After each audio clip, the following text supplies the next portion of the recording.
17 years later, a knock at my door revealed my long-lost brother, and now I stand at a crossroads, unsure whether forgiveness is within reach. I was just 15 when he walked out and never returned. Our parents, strict and unwavering Christians, didn't grieve his disappearance. They didn't even seem bothered. They were relentless in their rigidity, demanding daily prayers and Bible studies. There was no laughter, no warmth. We only had each other. Friends were forbidden unless they were from church. We lived in a strict, joyless cocoon. Even now, a cross-shaped burn scar on my arm reminds me of their punishment when they found a non-biblical book hidden in my room. At 17, my brother confided in me that he was gay, but he scoffed when I asked if he'd told our parents. He vowed he never would. Yet, after I pushed him to share his truth, he came out to them the day after his 18th birthday. The reaction was beyond anything we could have imagined. My father raged, hurling objects, while my mother chanted prayers. I tried to defend him, but my father silenced me with a threat. I remember seeing my brother emerge from the bathroom, bruised, bleeding, and defeated.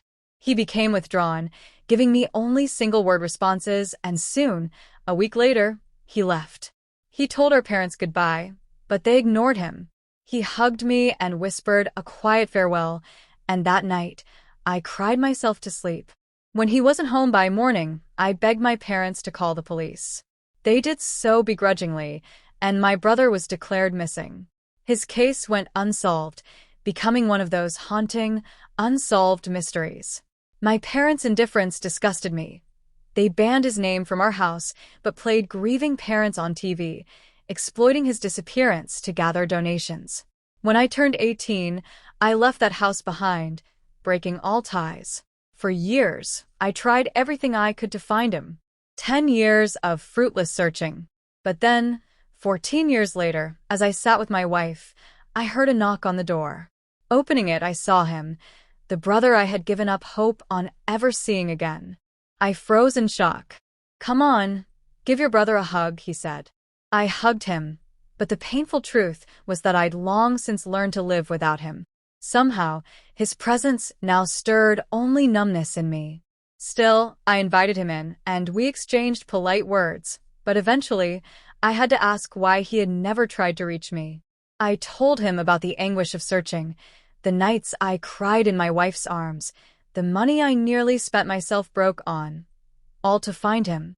I confessed that I resented him for leaving me with our parents.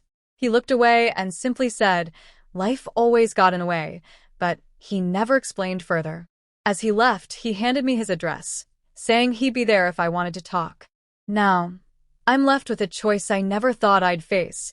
Do I let him back in my life? Or has too much time and too much pain created a chasm we can never bridge?